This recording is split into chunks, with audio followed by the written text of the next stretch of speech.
잘 지내셨어요? 공주 옆에 없으니까 좋았죠?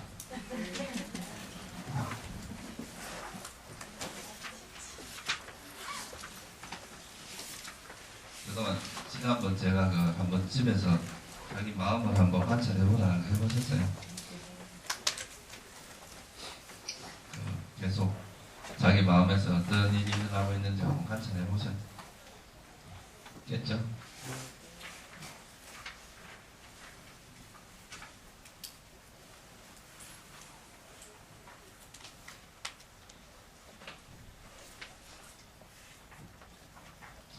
제가 여러 번 말씀드렸지만 여러분들이 평생을 이 마음하고 같이 살아가는데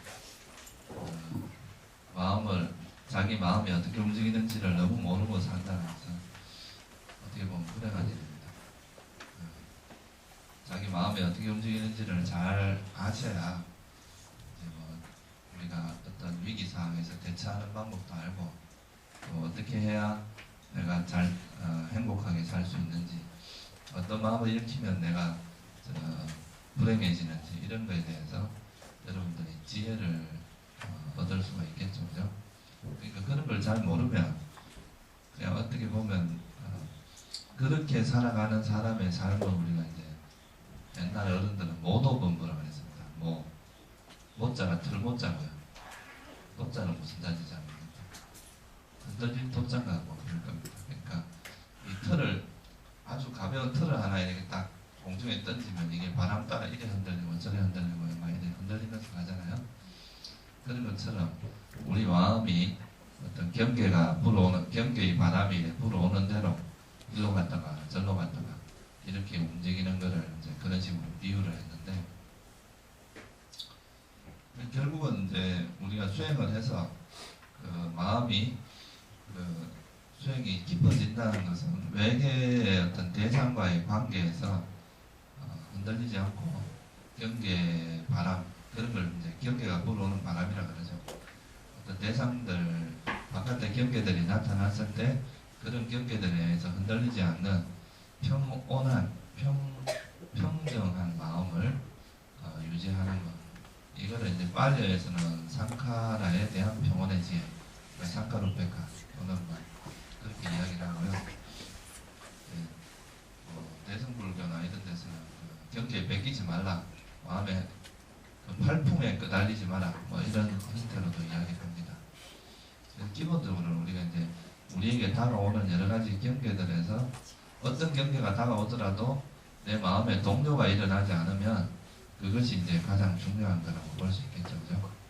그래서 뭐 옛날 선사들은 그런 걸 이제 실험하는 하나의 방법으로 몽둥이를 한 대 때리고 또 물에 치박기도 하고.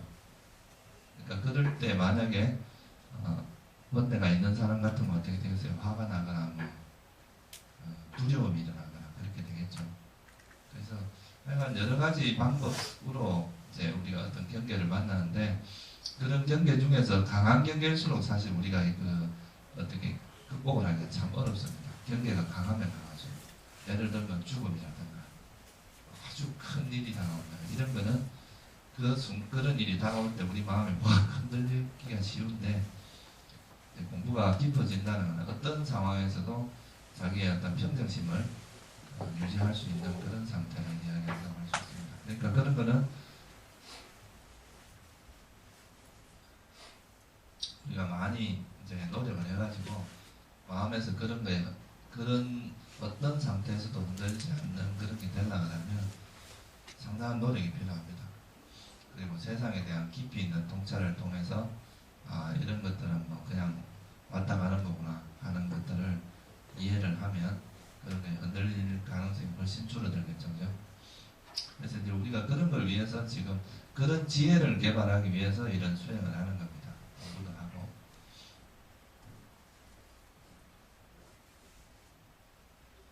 그러면 지난 시간까지 우리가 뭘 했느냐 하면요, 물질과 마음에 대해서 공부를 했습니다.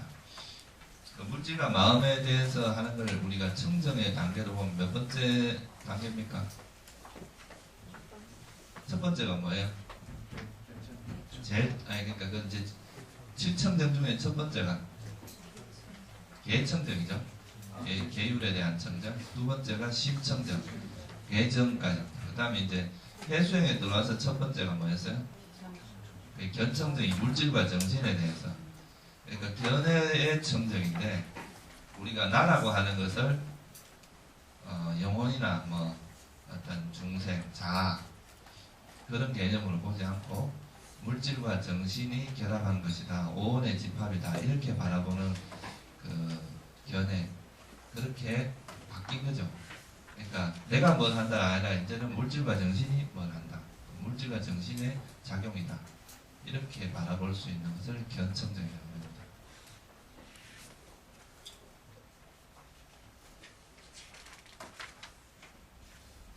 그리고 오늘부터 할 것은 이제 뭐죠? 그러니까 연기법인데 이게 이제 세 번째가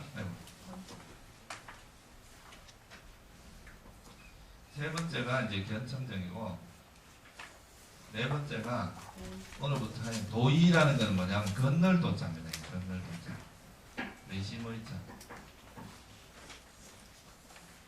이그 의심을 건너는 청정이다. 그래서 도의 청정이라는 겁니다. 그러니까 그 의심이라는 건 뭐냐면 아마 불교를 공부하시는 분들이 가장 이제 많이 생각하는 것 중에 하나가 뭐냐 하면 과연 우리가 윤회를 하는가. 우리나라 사람 중에는 불자들 중에서도 윤회 안 믿는 사람 꽤 많습니다. 불자라고 하면서도 윤회에 대해서 확신을 가지지 못하는 분들이 많이 있는데 지금 불교 같은 데는 그런 게 아주 확실합니다. 왜냐하면 그게 뭐 림포체 뭐 이런 게 있잖아요. 그죠? 그래서 전생에 환생을 해서 그분들이 다시 왔다 이런 게 사회 문화 속에 벌써 자리 잡아가지고 티베트 불교나 이런 데서는 윤회에 대해서는 아주 확신을 가지고 있습니다. 근데 우리나라 같은 경우는 우리는 사실 스님들 중에서 윤회를 별로 안 믿는 사람들도 가끔 있습니다. 그러니까 전반적으로 이 윤회에 대한 어떤 이해를 깊이 있게 하고 있는 사람이 그렇게 많지는 않습니다. 그래서 여기서 도의청정이라고 하는 과연 과거가 있었던가, 내가 정말 과거에 존재하기는 했을까, 그런 과거, 그 다음에 현재, 내가 현재 이제 뭐 있는 이 모습이야, 뭐 지금 현재 존재하는 것일까, 존재하지 않는 것일까, 뭐 이런 식의 의문과 또 미래, 내가 미래에 이 세상에 과연 존재할 건가, 죽어서 그냥 그걸로 끝나버릴 것인가, 그런 부분에 대해서 우리가 이제 의심하는 것을 3세에 대한 의심이라고 하거든요. 과거, 현재, 미래에 대한 3세에 대한 의심. 그런 이제 3세에 대한 의심을 극복하고, 그 과거라는 것은 현재, 과거의 업에 의해서 현재가 있고, 또 현재 우리가 짓는 업에 대해서 미래가 있고, 이런 것들을 이제 이해함으로써 그런 것에 대한 의심을 극복하게 하는 청정이 바로 이 청정입니다. 이건 다른 말로 하면 이 조건을 파악하는 지혜라고 합니다. 조건을.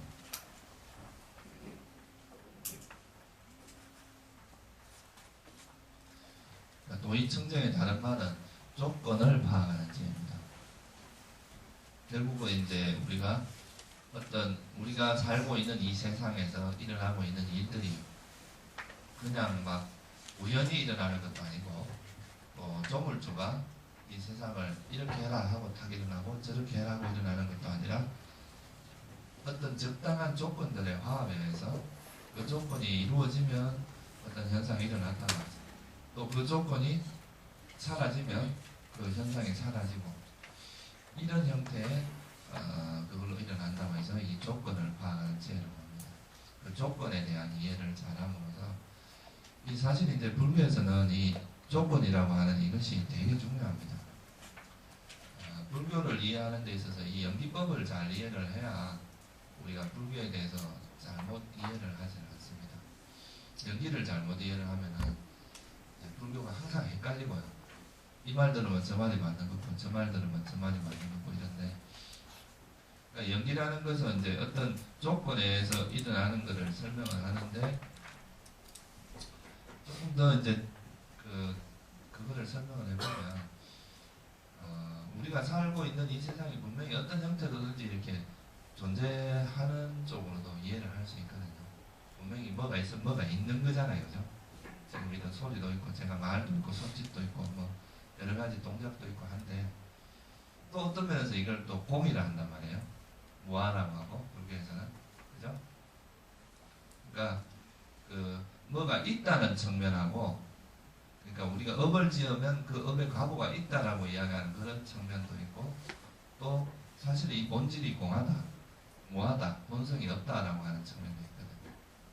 그래서 이거 두 개 사이에서 항상 사람들이 헷갈려요. 뭐가 있다고 이야기하는 거 뭔가 분명히 우리가 사람 누가 때리면 아프기도 하고 누가 욕을 하면 뭐 또 기분이 나쁘고 이런 반응들 실제로 우리가 살아가면서 그런 현상들이 있는 건 사실인데 또 불교에서는 공이란단 말이에요.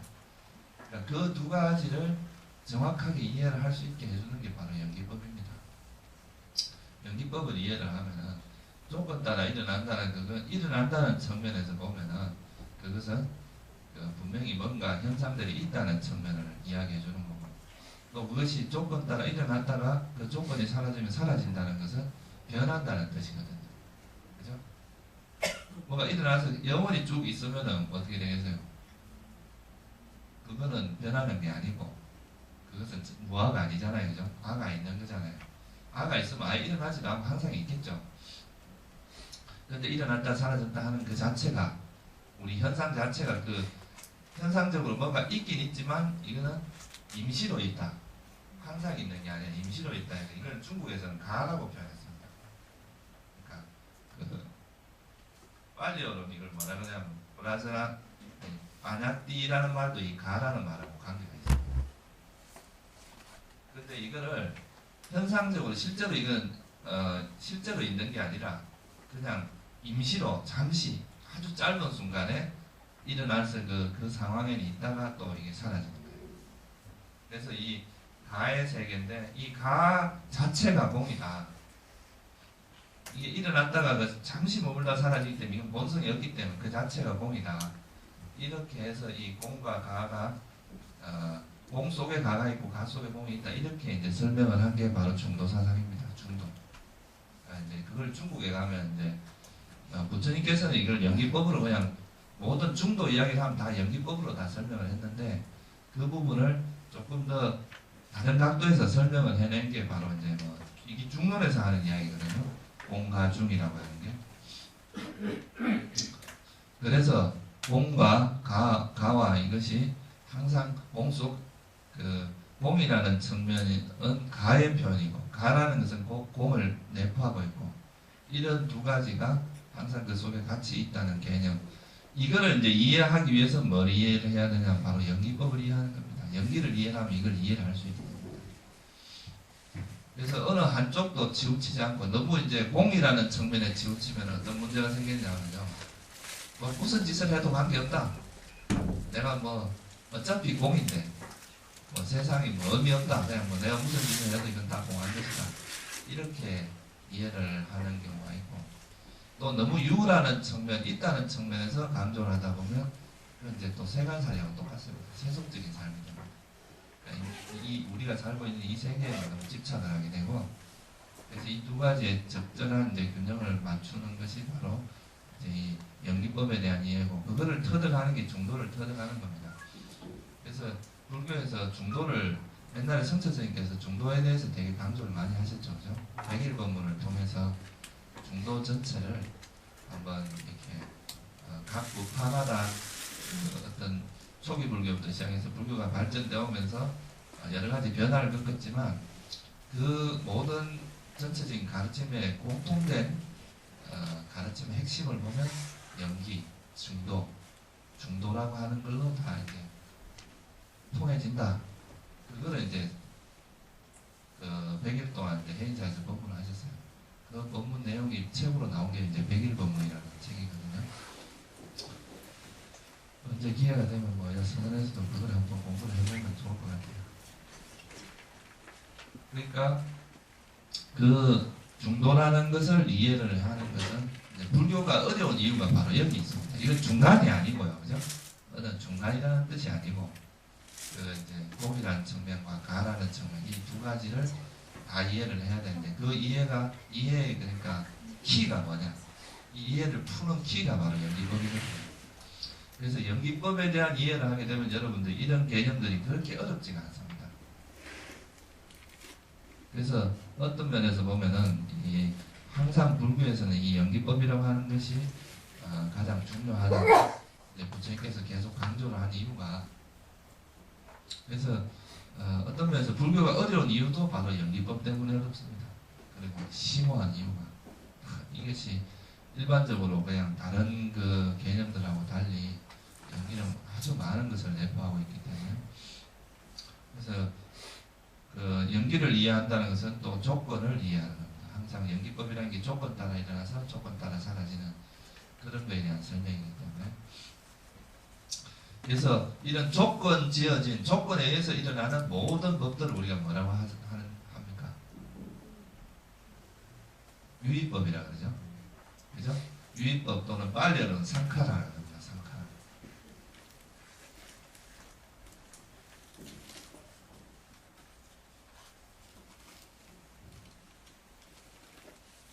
그래서 건강계에 보면 일체 유의법이 여몽, 함포형, 여로, 영여정, 응작, 여시가나라 이런 말 나오죠. 일체 유의법이라는 것은 조건 따라 일어난 거기 때문에 여몽, 함포형, 공간 갖고, 뭐 거품 갖고, 그림자 갖고, 뭐 그렇다는 거죠. 그러니까 순간적으로 일어난다. 풀잎에 이슬 간다는 거예요. 근데 사실 이 초기 불교에서 기본적인 개념들을 잘 이해를 하시면 나중에 대승불교나 이제 후대에 형성된 불교들이 그 개념들을 조금 더 세련되게 설명을 했다. 좀 철학적인, 그러니까 어떻게 보면 포장을 잘했다. 말을 멋있게 하고, 또 이제 중국으로 넘어가면 중국은 시문화가 발달했잖아요. 그죠? 그러니까 무슨 말을 해도 시적으로 아주 멋지게 이야기하는 거예요. 그냥 이것도 뭐 조금 따라 이게 아니라 뭐 일체 유의법 탁탁 맞춰가지고 여몽한 포영, 여로, 영여정, 응장여시가 딱 다섯 자. 그러니까 듣는 사람이 아주 막 이렇게 감동을 주잖아요. 그 말 자체가. 그런 면이 있지만 그 속에 숨어 있는 내용은 결국은 이런 이야기입니다. 그 말을 이제 빨리어나 산스크리트는 굉장히 논리적인 언어고, 중국에서 된 한자 언어는 보면 굉장히 뜻글자이기 때문에 시로서 쓰기 아주 좋은 글자입니다. 그 언어 자체가. 그래서 뭐 대체로 보면 불교를 표현할 때 다 시구로서. 그래서 금강경 중에서 구라마접의 번역이 그 사람들이 가장 많이 읽히는 이유 중에 하나도 그 안에 그 글을 보면 전부 이렇게 시구로 아주 멋지게 잘 사국에도 잘 해놨거든요. 제가 서술을 너무 길게 합니다. 그래서 조건이라는 것은 조건 따라 지어진 법, 그것이 바로 이제 유의법이고요. 그 쌍카라라고 하는 것은 초기 불교에서 이야기하는 이 유의법은 바로 뭐냐면 한마디로 말하면 오온입니다. 오온이고, 그 오온이라고 하는 것은 다른 말로 하면 또 물질과 정신이라고 할 수 있어요. 그래서 앞에서 우리가 공부한 것은 그 물질과 정신이라고 하는 그 각 요소가 이제 이 각각의 물질과 정신이 또 하나의 조건이 되거든요. 그 조건이 어떻게 해서 또 새로운 물질과 정신을 이끌어내고, 그런 사실 오온이 조건이 돼서 또 오온이라는 결과가 생기고 이렇게 합니다. 그래서 그 메커니즘을 바로 이제 설명을 한 게 바로 연기법이고, 그 중에서 이제 또 연기법을 이해하는 데 있어서 가장 중요한 것 중에 하나가 조건이라는 겁니다. 빨리어로는 빠짜야라고 그러는데요. 이 조건이라는 게 이제 아주 중요합니다. 우리가 뭐 원인 뭐 이런 말로 똑같은 말입니다. 원인이다. 원인과 결과할 때. 그러니까 이 조건의 정의가 뭐냐면 이 조건을 의지해서 결과가 온다. 예를 들어서 제가 이 망치를 가지고 이렇게 딱 치면 어떻게 소리가 나죠, 그죠? 그죠? 이게 뭐가 되겠어요? 조건이 되고, 이 소리라는 것은 결과입니다. 그리고 이 망치와 이 종은 하나의 조건이 돼요. 그죠? 이 두 개의 조건이 만남으로써 우리가 이제 소리가 나. 그리고 제가 이 소리를 내겠다는 의도도 조건이 되겠죠. 여러 가지 조건들이 모여서 어떤 소리라는 결과를 내는. 그래서 이 조건이라는 것은 이것을 의지해서 어떤 결과가 일어나기 때문에 우리가 조건이라고 한다. 이제 이 조건을 설명하는 방법은 두 가지 형태가 있습니다. 그래서 그냥 연기법이라는 게 그냥 연기라고 하는 것이 있고, 이제 이거는 그 말려로는 빠띠자 사무빠다라 그러는데, 그러니까 이게 빠띠자라는 것은 이제 조건이 빠짜야라는 말하고 거의 비슷합니다. 조건이라는 뜻이고, 이 사무빠다는 말은 일어난다는 뜻이거든요. 조건 따라 일어나는. 그러니까 단지 이거는 조건 따라 일어나는 그 구조만 설명한 거예요. 이거를 상호의존이라고 하는 것은 그 조건 따라 일어나는 그것이 어떻게 일어나냐, 어떤 힘에 의해서 일어나느냐. 그러니까 제가 이렇게 요 종과 요것이 조건이다. 그러니까 이 망치와 종이 조건이고 소리가 결과다. 이렇게만 말하는 건 연기법이라고 할 수 있고요. 그러면 이 망치가 가지고 있는 어떤 힘이 이런 결과를 이끌어내는가, 또 이 종이 가지고 있는 어떤 힘이 이런 또 결과를, 그러니까 그 결과가 일어나게 하는 그 잠재된 힘이 뭔가, 그거를 설명하는 것은 상호의존입니다. 무슨 말인지 이해가시죠?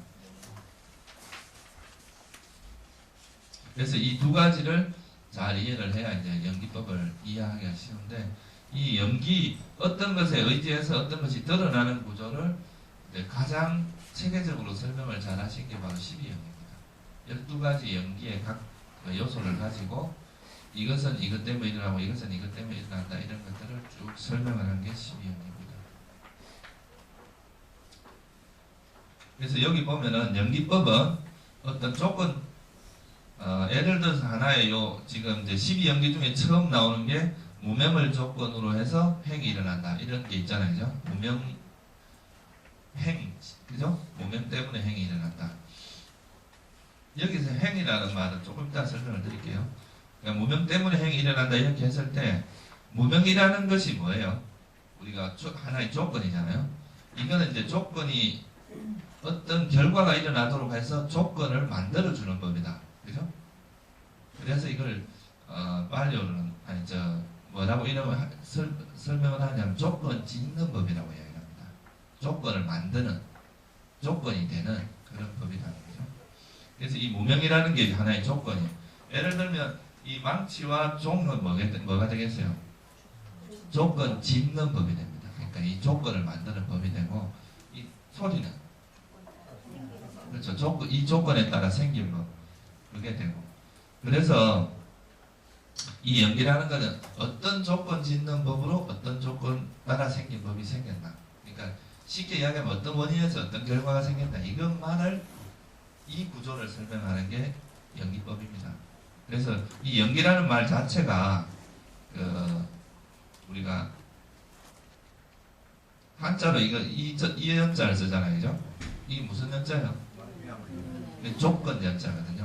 뭐 어떤 조건. 그 다음에 이거는, 그러니까 이게 이제 빨리어 그대로 번역을 한 겁니다. 빠띠자라는 게 조건이고 사무빠다라는 게 일어나다는 뜻이거든요.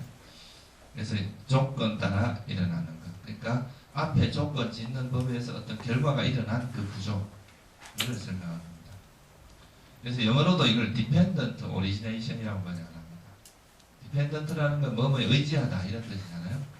origination이라는 뜻 중에서 발생, 또 일어나는 기원, 이런 뜻이 있거든요. 그래서 뭔가 일어나는 것. 그래서 요 연기라고 하는 것은, 빠띠자 사무빠다라고 하는 것은 어떤 원인에 의해서 어떤 결과가 일어나는 그 구조. 그러면 이 원인이 가지고 있는, 이 조건이 가지고 있는 어떤 힘이 이 결과를, 잠재력이 이걸 이끌어내는가. 예를 들면 이제 우리가 업 때문에 업의 결과가 일어나잖아요. 그죠? 업의 가보가. 그 다음에 이 업이라는 것은 업이 가지고 있는 그 업력이라고 하는 잠재력이 있어요. 뭐 어디 유형의 힘은 아니에요. 근데 이 업력이라는 것이 있는데, 이것이 어떤 적당한 조건이 형성되면 결과는 가보로 맺어지는 거예요. 쉽게 말해서 제가 어떤 사람한테 막 주먹질을 했어요. 그러면 그 상황은 끝났어요. 주먹질하고 헤어졌는데 한 10년쯤 뒤에 그 사람을 만난 거야. 그러면 그건 이제 지금까지 그게 그 결과가 이걸 조건이 없다가 만난다는 거는 이제 어떤 조건이 성숙이 된 거예요. 그러다가 그 사람이 딱 저를 보자마자 저놈이 10년 전에 나를 팼는 놈이다. 그러면서 주먹질을 할 수 있죠. 그러면 그거는 내가 과거에 그 사람을 팼던 그것이 조건이 되어서 그것이 이쪽에서 결과가 맺어졌잖아요. 이렇게 조건을 맺을 수 있는 그 잠재된 가능성을 항상 가지고 있어요. 그 가능성을 우리가 힘이라고 표현한 거예요. 조건 짓는 힘. 그래서 업력이다. 이 업력 때문에 그런 거다. 업이라는 건 벌써 일어났다 사라졌어요. 근데 그것이 업력으로서는 가능성으로는 항상 존재하고 있는 거예요. 여러분들이 과거 전생에 수도 없는 전생에 지었던 업이 지금도 결과 조건만 형성되면 나타나려고 항상 기다리고 있습니다. 근데 그게 단지 조건이 아직 인연이 무르익질 않아서 그냥 그대로 있는 거지. 어떤 조건만 형성되면 딱 이제 그것도 이렇게 자기가 강한 쪽이 나타나기 때문에 힘이 약한 사람들은 그 조건이 자기 그러니까 기회를 만날 때까지는 그냥 결과가 드러나질 못하는데 어떤 적당한 인연이 성숙하기만 하면 그건 언제나 드러나. 그래서 이제 이거는 빨리어는 파타나라고 그럽니다. 파타나. 그래서 이건 이제 어떤 서로 의지해 나가는데 이 아까 말했듯이 이거에 의해서 일어나는 힘, 그러니까 조건 짓는 힘이라고 그러죠. 힘. 어떤 이거를 그러니까 뭔가 유형의 뭐라고 생각하지 마세요. 그냥 이건 잠재력이다 이렇게 생각해야 됩니다. 실제로 어디 있다고 생각하면 안 돼요. 여러분들이 혹시 유식 공부하신 분들 있는지 모르겠는데 이 종자라고 하는 개념도 이거하고 비슷합니다. 그러니까 우리가 업이 일어났다가 사라지면 그 종자가 남는다 그러잖아요. 그 종자도 이 조건 짓는 힘의 개념하고 흡사합니다. 제가 이게 정확하게 이제 공부를 한 것은 아니라서 여러분들에게 내가 아주 명확하게 설명을 못 드리는데 비세사라고 이 종자의 의미 중에 이 특별한 힘이다 이런 말이 있습니다. 그러니까 그 종자의 뜻을 보면 그러니까 그게 우리가 어떤 일을 행하고 나면 그것이 종자로 남는다는 것은 실제로 뭔가 흔적이 남는다 이런 의미가 아니고 그것이 가지고 있는 잠재력을 가지고 있다 어떤 조건이 되면 이렇게 결과로서 나타난다 이런 개념으로 이해를 하는 게 그렇게 이해를 하면 총리불교하고도 아주 매치가 잘 됩니다. 근데 그게 무슨 진짜로 뭐 씨앗처럼 뭐가 남았다 그게 이렇게 말하는 것처럼 이해를 하면은 오해의 소지가 있을 수 있습니다.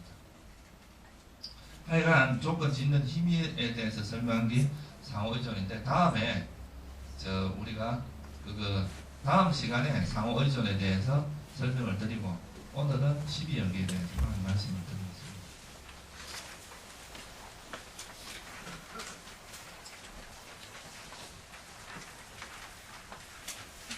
아까도 말씀드렸지만 연기는 조건 짓는 법과 그 조건 따라 생긴 법에 대한 구조를 밝히는 거고요. 좀 쉽게 이야기하면 원인과 결과, 어떤 원인에 의해서 어떤 결과가 일어나는 것을 밝히는 것이 연기법입니다. 근데 여기서 한 가지 이해를 하셔야 될 게 아까도 제가 말했지만 이 망치와 종 이렇게 치면서 소리가 났습니다. 이 소리는 망치라는 조건만 가지고 소리가 일어난 건 아니죠. 그죠? 망치라는 것을 조건으로 해서 소리가 일어났다 이렇게 이야기할 수도 있지만 또 종을 조건으로 해서 소리가 일어나고 또 내 마음의 의도가 조건이 돼서 일어나고 그죠? 여러 가지 조건의 화합으로 항상 결과가 일어납니다. 하나의 조건으로 하나의 결과가 일어나는 것은 일반적으로 아닙니다. 여러 조건이 결합을 해서 일어나는 거지.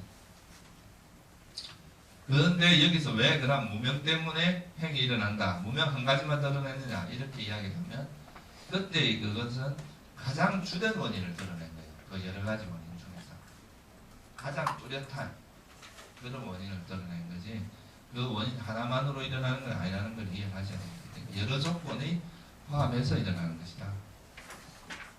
그럼 연기에 대한 정연구는 여러분들 다 많이 들어보셨죠? 그죠? 이것이 있으므로 저것이 있고 이것이 일어남으로 저것이 일어난다. 나중에 이제 이것이 그다음에 거꾸로 이야기하면 이것이 사라지면 저것도 사라지고, 그죠? 이것이 없으면 저것도 없고, 그런 구조가 됩니다. 마치 그 뭐죠? 이렇게 두 개의 집단을 이렇게 씌워놓으면 서로 이렇게 같이 있을 때는 이렇게 서 있는데 하나를 딱 치우면 넘어지잖아요. 그런 것처럼 항상 서로 의지해 있는 관계. 그러니까 아까 말했듯이 이걸 바디자라는 것은 이제 영어로는 dependent라고 번역을 했어요. 그러니까 dependent라고 하는 것은 의지하다 뭐 이런 거잖아요. 그죠? 이건 이제 일어나다, 오리지네이션.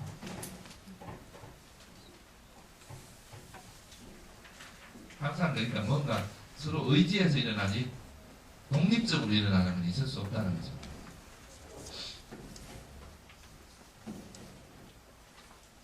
그래서 12연계의 구조는 기본적으로 12가지로 되어 있기 때문에 12연계라고 이야기를 합니다.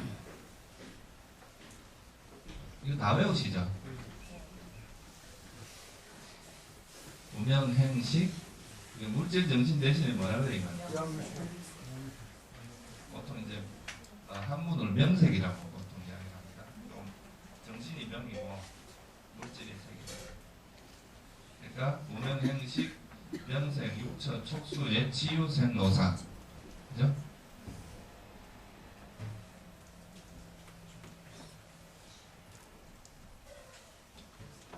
이 12연기 12가지 각지 이거는 좀 외워두세요. 외워두셔야 그래도 불교를 공부하면서 불교에 가장 중요하다고 하는 12연기를 모르시면 안 됩니다.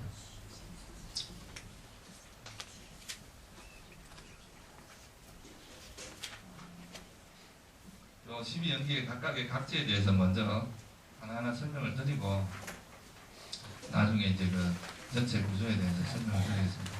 실제로 이제 우리가 지금 하는 건 청정도론에서 이야기하는 것은요, 지금 이 내용은 우리가 아비담마에서 이야기하는 거하고 거의 기본적인 맥락은 비슷합니다. 근데 이제 청정도론에서 이야기하는 그 내용 중에 하나가 이제 우리 실제 수행을 할 때는 지난번에 물질과 정신도 뭘 한다 그랬어요?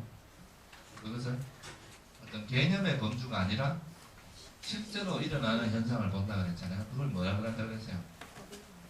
실제로 우리가 비록 잠시지만 실제로 일어나는 그 현상을 뭐라고 한다 그랬어요? 네? 법이 아니고 법입니다. 법이라는 것이라고 이야기한다 그랬죠. 그죠? 법. 개념과 법이라는 것은 우리 불교에서도 이 개념과 법이라는 것도 굉장히 중요합니다. 개념의 수준에 머무르면 아비담마에서는 깨달음이 일어나지 않는다 그럽니다. 그러니까 우리가 보통 그러니까 수행을 하지 않고 우리가 머리로서 이해를 하는 걸로서 깨달음이 일어나지 않는 이유도 거기 있습니다. 개념의 범주에서 이렇게 우리가 뭔가 머리로서 이해는 할 수 있지만 그 실제로 우리 몸과 마음에서 일어나는 현상을 그 실제로 일어나는 그 법의 수준까지 와야 실제로 깨달음이 일어난다는 거죠. 그 이전에 개념적으로 그럴 것이다, 무상인 것 같다, 볼 것 같다, 뭐 할 것 같다라고 이해하는 수준은 깨달음의 수준까지 이어지지 못합니다. 그냥 이해는 그것도 상당한 지혜의 수준이긴 하지만 그로 인해서 깨달음이 일어난다고 보진 않아요. 아비담마에서. 그래서 이제 그 법의 수준으로 이제 그 먼저 법을 보게 하는 것, 그것이 이제 가장 중요한 테마입니다. 실제 수행에 있어서는.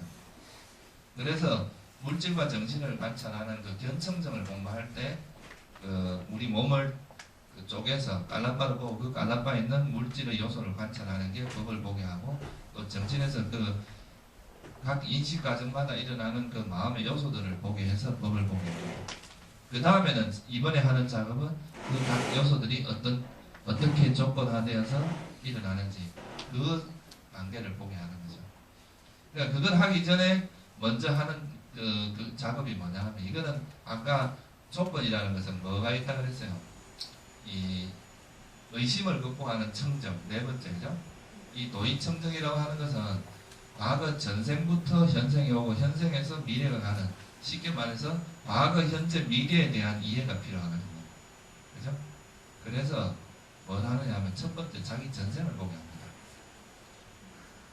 자기 전생에 어떤 업에 의해서 이 생이 오게 된다. 전생을 본다기보다 전생에 어떤 업이 이생으로 오게 했는지 그 메커니즘을 관찰하게 하고, 그러면 그 전생에 그런 업이 이생을 오게 하고, 또 이생에 지었던 업이 미래에 어떤 식으로 발현될 것인가를 우리가 지혜로서 통찰을 한번 해봅니다.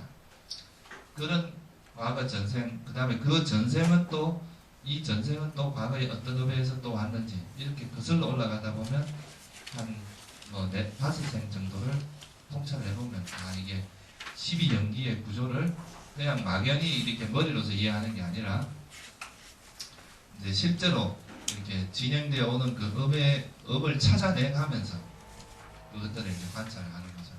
그런데 그렇게 관찰하는데 조건이 뭐냐 하면, 일단은 이 물질과 정신을 파악하는 지혜가 필요합니다.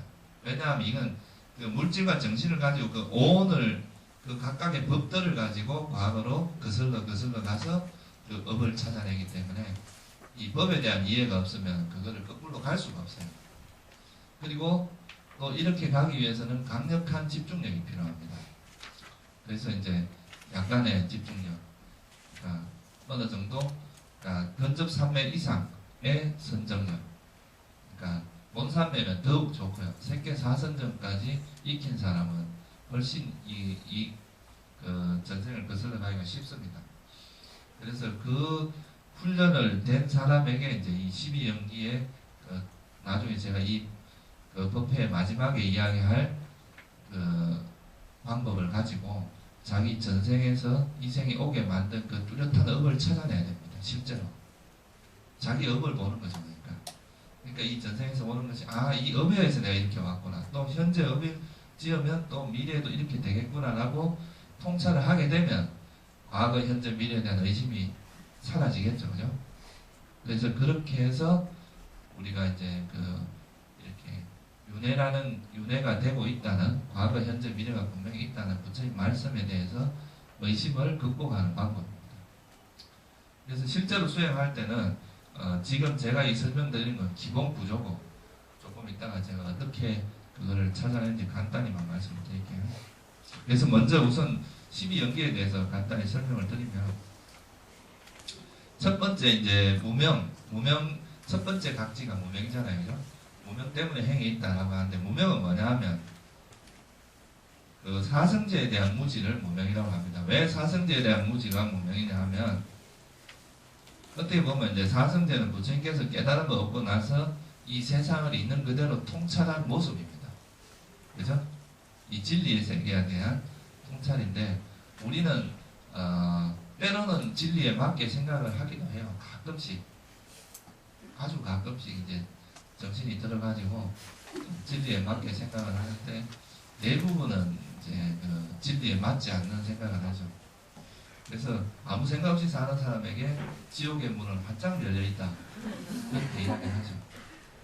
아무 생각 없이 사는 사람은 자기도 모르는 그 짓는 업들이 이제 불교적으로 보면 대부분 불선업이니까.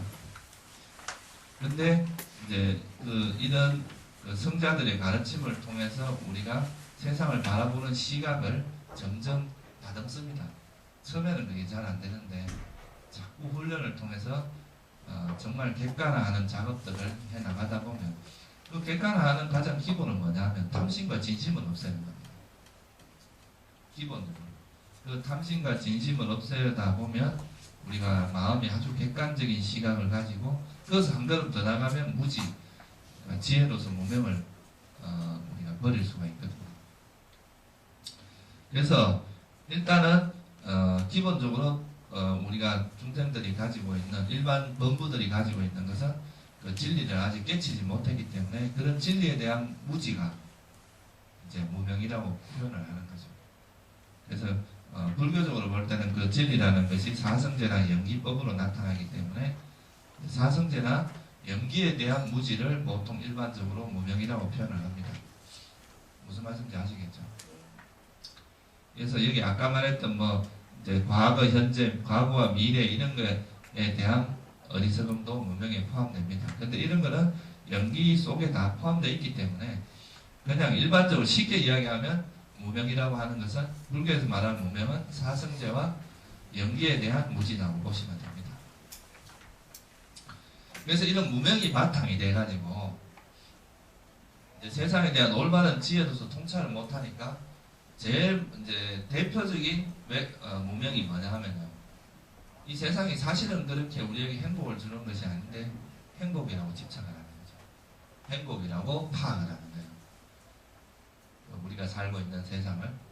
그래서 뭐 예를 들면 돈이 행복이라고 생각하고 돈을 추구하고 살아가고, 또 권력이 행복이다, 또 뭐 젊음이 행복이다, 뭐 이런 여러 가지 그 자기 나름대로, 또 뭐 어떤 사람은 음악을 하는 것이 뭐 TV 같은 데 보면 그 가수들이 나와서 맨날 그러잖아요. 자기는 이 음악을 만난 것이 참 인생의 가장 큰 행복이고 죽을 때까지 진짜 음악을 하고 싶고 뭐 그렇게 이야기하는데, 사실 그 사람들 입장에서는 그것이 자기들이 바라보기엔 행복이라고 보는 거예요. 거기서부터 자기들이 바라는 정도의 뭔가 행복이 얻어지기 때문에. 근데 마찬가지로 학문을 하는 사람들은 또 그 학문을 통해서 오는 즐거움이 있습니다. 그런 즐거움 때문에 또 그것이 행복이라고 생각하고, 어떤 사람은 또 음식을 좋아하는 사람, 맛을 통해서 오는 즐거움을 추구하기도 하고, 그냥 다양한 형태로 자기가 행복하다는 걸 추구하는데, 불교적으로 이제 일단 기본적으로 이것이 행복이라고 바라본 상황에서 벌어지는 건 더 맛있는 걸 찾는 거죠, 보통 사람들은. 그죠? 근데 불교적인 관점으로 조금 더 근원적으로 들어가면 과연 이것이 행복일까라고 한번, 이것이 행복인지 아닌지를 먼저 점검할 필요가 있습니다.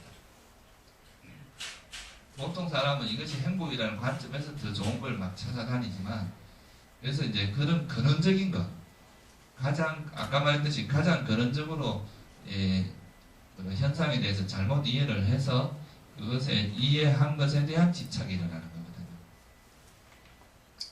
그래서 그런 어리석음으로 인해서 이것이 좋다고 생각하고 자기 나름대로 열심히 하는 거예요. 음악을 좋아하는 사람은 그 아름다운 소리를 내기 위해서 열심히 노력하는 게 이것도 행입니다. 또 뭐 권력을 추구하는 사람은 또 그 권력을 위해서 열심히 하는 이것도 행위겠죠, 그죠? 또 어떤 사람은 이런 거는 이제 조금 세속적인 어떤 이야기고, 또 어떤 사람은 무명이, 이제 우리 같이 공부를 하는 사람 무명이 싫어요. 무명에서 벗어나고 싶다고 생각을 하고 이 무명을 버리기 위해서 수행을 하면 이 무명이라는 조건에 대해서 수행이라는 업이 일어나잖아요, 그죠? 이렇게 해서 무명 때문에 또 선업이 일어나기도 합니다. 그러니까 꼭 무명 때문에 악업만 일어나는 건 아니에요. 그러니까 수행자들은 그 무명을 버리기 위해서 수행을 하기 때문에. 그래서 하여간 이런 무명이라는 것이 없다면 업은 일어나지 않습니다. 그런데 이 무명이라는 걸 바탕으로 해서 이제 모든 행이 일어난다. 때로는 선행이 일어나기도 하고 때로는 불선행. 일반적으로는 불선행이 많이 일어납니다. 대부분의 사람들에게 이 불교에서 말하는 선행은 단순히 좋다는 의미가 아니라 그랬죠. 그 속에 반드시 사띠가 있어야 됩니다. 그러니까 깨어있는 그 상태가 돼야 되기 때문에 우리가 일반적으로는 그냥 세상을 살아가는 사람에게 이 하루 중에 선업이 일어나는 경우가 그렇게 많은 시간을 차지하지는 않습니다. 그래서 그런 행을 하는데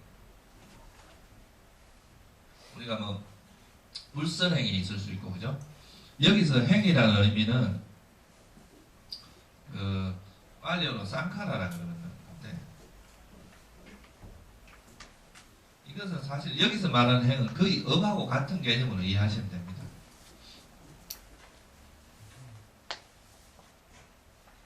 전생뿐만이 아니고요, 현재 짓는 업 이런 것도 다 포함됩니다.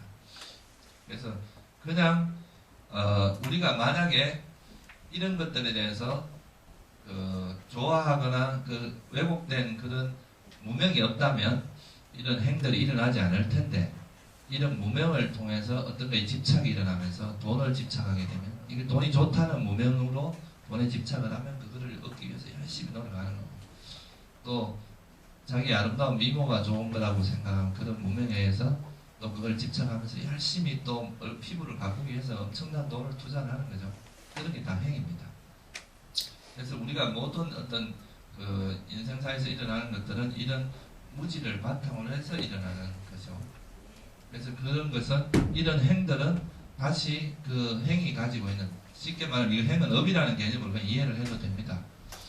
그 업이라는 것이 가지고 있는 그 잠재력 때문에 또 새로운 어떤 결과를 이끌어내는 거죠. 근데 이런 업을 짓는 형태가 아까도 말씀드렸듯이 덕스럽지 않은 행이 있을 수도 있고 덕스러운 행이 있을 수도 있습니다. 그러니까 덕스럽지 않은 행이다. 이건 이름을 이렇게 붙인 건데요. 분야비, 뭐 그러니까 덕스럽지 않은 행, 그다음 아분야비, 덕스럽지 않은 행, 뭐 이렇게 빨리어로 그런 용어가 있어요. 그걸 번역을 하니까 이렇게 한 건데, 그건 이제 우리가 익숙한 이야기로 하면은 불선언, 욕계선언, 색계선언, 무색계선언 이렇게 나눌 수 있는데, 욕계선언하고 색계선을 덕스러운 행이라고 하고 무색계 선정을 흔들리지 않는 행, 이름을 예 붙인 겁니다. 그러니까 이거는 이 이름은 모르셔도 그냥 행 중에서 이제 불선행과 선행이 일어난다 이렇게만 이해를 하셔도 돼요. 선행을 좀 더 분류하면 욕계, 색계, 무색계, 선행이 있을 수 있어요. 그래서 이런 행이 일어난다는 거죠.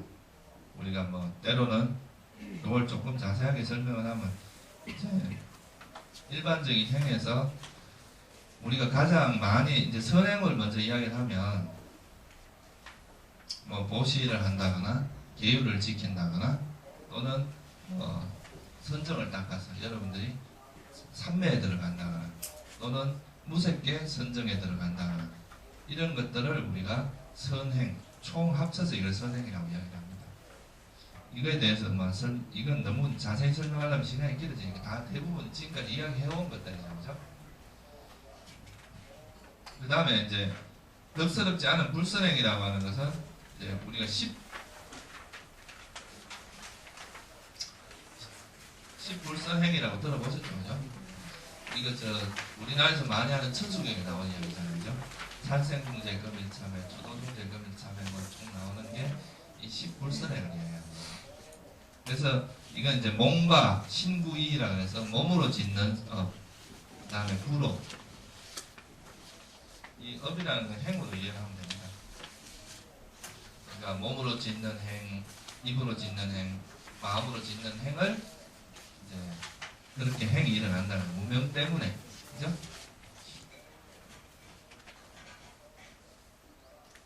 그래서 이제 이 무명이라는 조건 때문에 무명을 조건으로 해서 이런 행이 일어난다는 겁니다.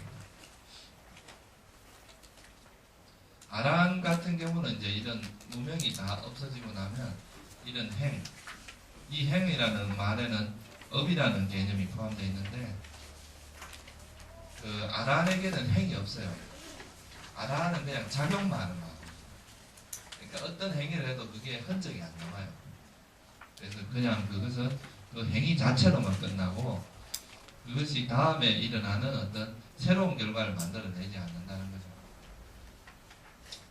그러니까 아라한에게 여러분들이 아무리 칼로 찔러 죽인다 해도 그 아라한들은 절대로 복수심을 가지지 않습니다.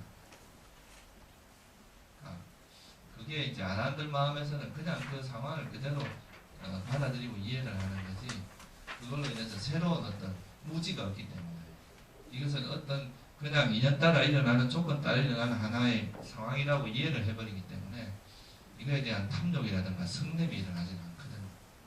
그러니까 그걸로서 끝나는 거예요. 근데 우리는 이제 보통 일반 범부는 누구한테 어떤 일을 당하면 저 나쁜 놈 이래가지고 화가 일어나고 그로 인해서 다시 다음에 복수하려고 하는 그런 게 전제되는 거예요. 그러니까 다음에 딱 보면 또 그렇게 되죠. 그런 게 행이 되는 겁니다.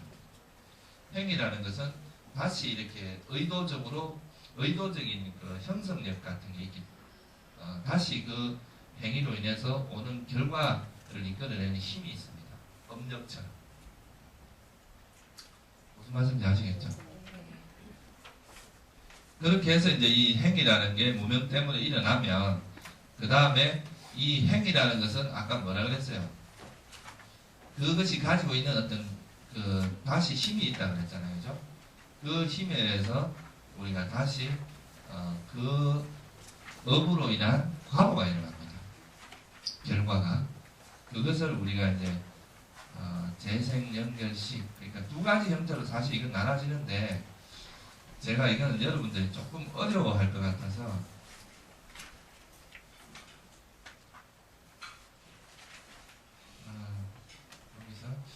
우리가 이제 행에서 식이 이끌어질 때는 두 가지 형태가 있습니다.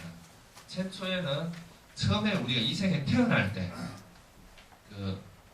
여기 재생연결식이라는 거. 두 번째는 뭐냐면요, 우리가 살아가는 삶의 과정에서 또 과보로 나타나는 게 있습니다.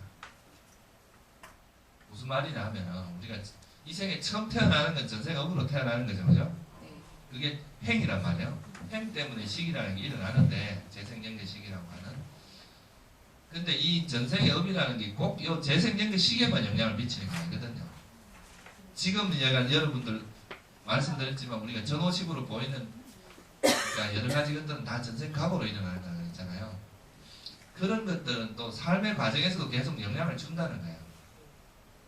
그러니까 전생에 선업을 많이 진 사람들은 좋은 게 눈에 들어오고 좋은 소리가 주로 들리고 또 맛난 거 먹고 좋은 냄새 맡고 이렇게 사는데, 전생에 악을 많이 좀 태어날 때부터 아주 이제 눈에 보이는 것도 눈에 거슬리는 게 많이 보이고 이렇게 되는 거랑 같다는 거죠. 그래서 사실은 이 두 가지 형태로 나누어서 이야기를 해야 되는데 좀 너무 깊이 들어가면 조금 어려워지는 면이 있기 때문에 지금 이거는 그 정도로만 이해를 하세요. 삶의 과정에서는 전생업이 우리 삶을 살아가는 과정에서도 어떤 사람은 항상 좋은 것만 쳐다보고 좋은 환경에서 살아가고 어떤 사람은 되게 안 좋은 환경에서 살아가잖아요. 그런 것도 다 전생업하고 관계 있어요. 안 좋은 환경에서 보통 불선한 과보가 일어나는, 과보의 마음이 일어나고, 좋은 환경에서 선한 과보가 일어나는 거거든요. 그래서 그런 게 전생에 이런 행위라고 하는 것이 이 생에서 재생연결식으로서 맺어지기도 하고 또 삶의 과정에서 이렇게 계속 나타나고 있다는 걸 이해를 하시라는 거죠. 근데 이제 요 재생연결식으로 나타나는 것만 간단히 설명을 드리면, 이것이 이제 우리가 죽음 직전에 일어나는 인식 과정이 있어요. 우리가 이 부분에 대해서는 뒤에 이제 우리가 설명을 할 때 조금 자세히 설명을 드릴 텐데, 우선에 조금 쉬었다가 제가 이건 연결해서 말을 해야 되는 부분이라서 잠깐 쉬었다 이야기를 했어요.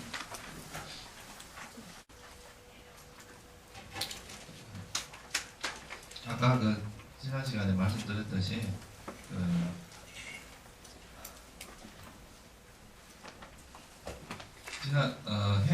우리가 이제 무명 때문에 여러 가지 종류의 업을 짓습니다. 아주 다양한 종류의 이제 업을 짓게 되는데, 그 업이 이제 이 생에서 뭐 수많은 업들이 있겠죠. 그 수많은 업들 중에서 가장 그러니까 중요한 업이, 가장 내생을 생산할 수 있는 가장 강한 업이 우리가 죽기 직전에, 우리 죽음이 일어나기 직전에 나타나는데, 그게 어디 죽기 전에 바로 이 세상에서 마지막으로 일어나는 인식 과정이 있습니다. 그 인식 과정에서 어떤 형태론가 나타나는데, 그 나타나는 형태가 세 가지 형태로 나타납니다. 업이거나 업의 표상이거나 태어날 것의 표상, 요 세 가지 중에 하나의 형태로 나타나는데, 이 세 가지 우리가 죽음 이 생에서 죽기 바로 직전에 나타나는 그 인식 과정의 대상을 통해서 우리가 이 생에서 어떤 업이 다음 생에 결과를 이끌어내는구나 하는 것을 알 수가 있거든요. 그래서 그 과정,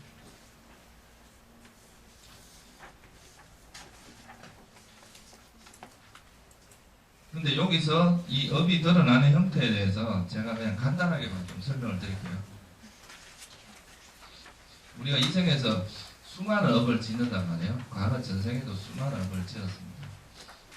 그 수많은 업들 중에서 이제 가장 이제 강력한 업이 우리가 죽음 직전에 나타납니다.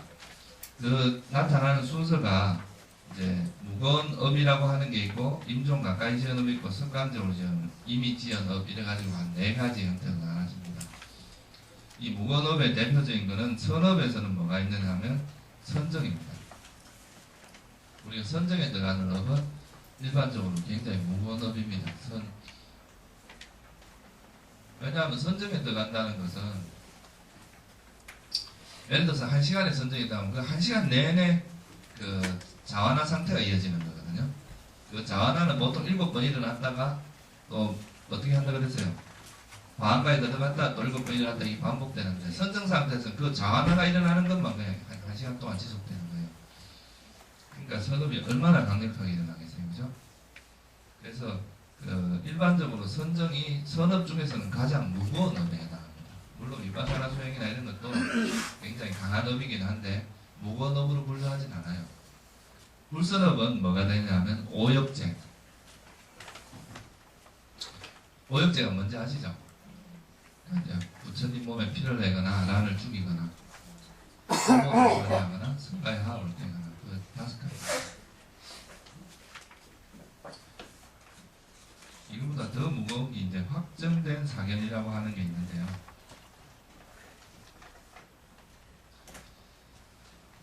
아비담마에서 보면 이런 이야기가 있습니다. 오역제를 지면 무조건 다음 생에 무간지옥에 떨어집니다.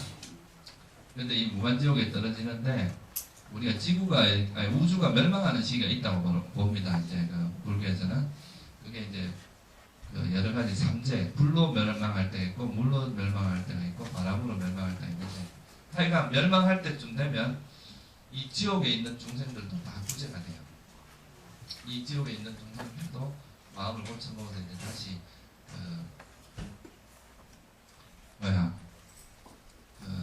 보통 이제 그 멸망하는 그거에 따라 난 하여간 세계 천상으로 올라갑니다. 다 이제 이 우주가 멸망할 때 되면 사람이 다 선해져요. 우리가 지금 이대로 하다가 큰일 났다 이래가지고 마음을 곱게 써가지고 다 세계 이상의 천상으로 간다는 겁니다. 근데 이 확정된 사견을 가진 존재는 구제받지 못하고 다시 다른 지옥으로 가서 계속 그 가보를 받아야 되는데요. 그런 이야기가 나옵니다. 예를 들면 이제 인과를 부정하는 이런 게 이제 하나의 확정된 사견인데 여러분들 인과를 부정하지 마세요. 위험합니다. 굉장히 무서운 가보가 기다리고 있습니다. 그래서 이런 이제 우리가 일반적으로 살아가면서 짓는 업 중에서 그러니까 여기서 보면 우리가 알 수 있는 게 뭐 이런 성가 이런 걸 떠나서 부모를 살해한 업이 얼마나 무섭다는 걸 알아야 됩니다. 자기 부모를 죽이는 업은 굉장히 무서운 업입니다. 그리고 선정을 닦는 것이 선업에서는 아주 수성한 선업이라는 걸 이해를 하시고 그 다음으로 이제 중요한 업이 뭐냐면 임종 가까이 가서 죽는 거예요. 그러니까 여러분들이 이제 당장 내일 죽는 건 아니지만 이제 얼마 죽을 때가 다 돼가서 어떤 선업을 많이 행한 것은 나중에 다음에 결과를 맺을 때 아주 순서로서는 아주 빠르게 맺을 수 있다는 거죠. 그 다음 습관적으로 지어놓은 습관적으로 발을 낸다거나 습관적으로 어떤 욕심을 낸다거나 그런 것들은 이제 또 아주 순서로 보면 빠르다는 거고 그 다음에 이제 일반적으로 그냥 뭐 지은 업들 그런 게 나타나는데 그러니까 우리가 지은 업 중에서 만약에 이 중에서 무거운 업이 있으면 그게 최우선적으로 작용을 합니다. 그 죽음 직전에 나타날 때. 만약에 그런 무거운 업을 지은 게 없다면 그 다음에는 임종 가까이에 가서 지은 업이 먼저 작용을 합니다. 그것도 안 되면 그 다음에는 이제 습관적으로 지은 업. 그것이 또 뭐 특별히 습관적으로 지은 업 중에 강한 게 없으면 이제 우리가 살아오는 지은 업 중에 어떤 특정한 업이 나타나서 자기 결과를 생산하게 되는데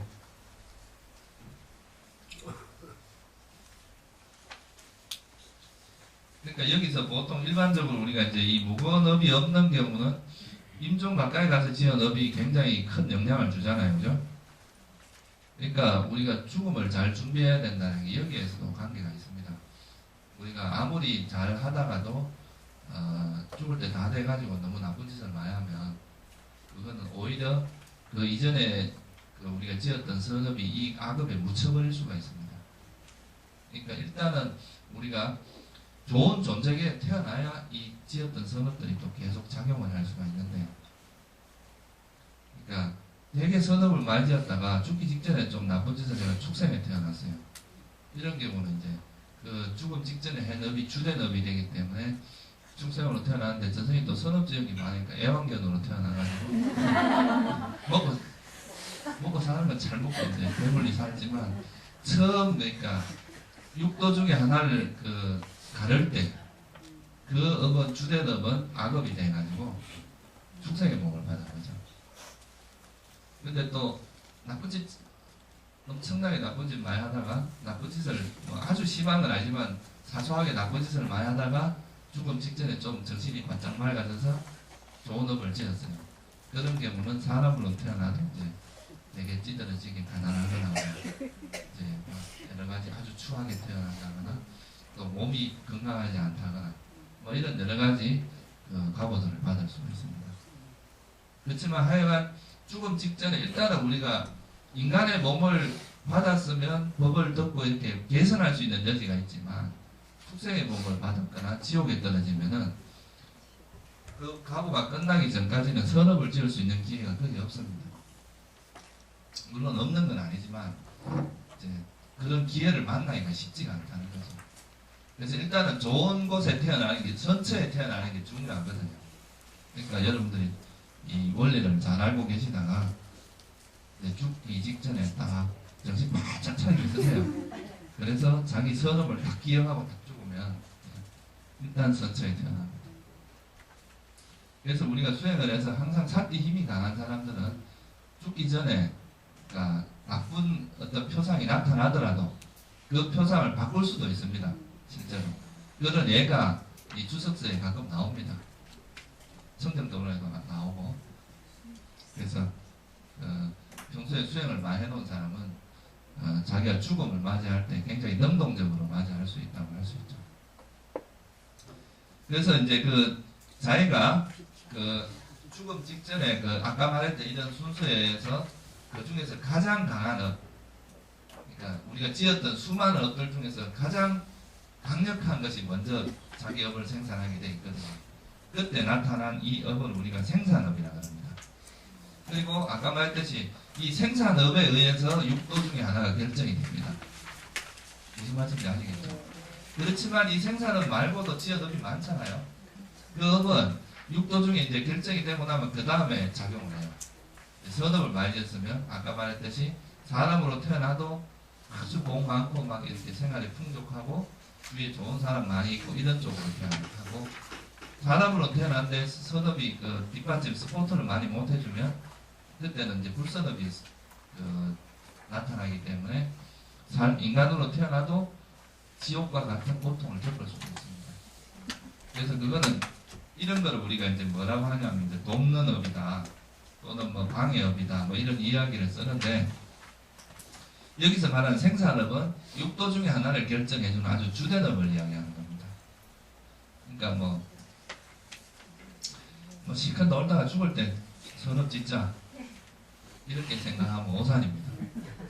그렇게 하더라도 죽을 때 선업을 지어서 인간 몸을 받아도 그 인간으로 태어났다 하더라도 그 많은 선업이 돕는 업으로 작용을 해서 서포트를 해주지 못하면 인간으로 태어나도 아주 고통스러운 삶을 살 수도 있습니다.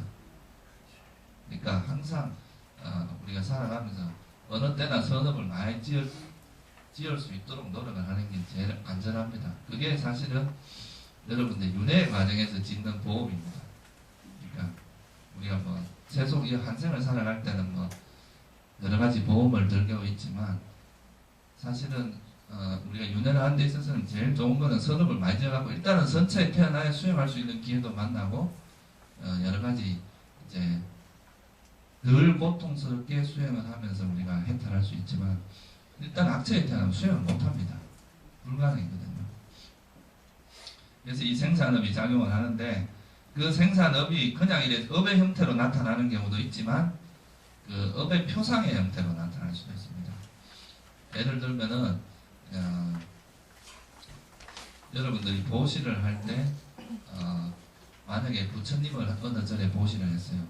그러면 그 부처님을 보시할 때 내 마음은 선한 마음이죠, 그죠? 그 선한 마음이 이제 업이란 말이에요. 그 마음이 그때 일어났던 그 마음을 대상으로 이제 인식이 일어날 수도 있어요. 마지막 인식 과정에서. 근데 일반적으로 이렇게 일어난다기보다 뭐가 일어나냐면 그 부처님 상이 떠올라요.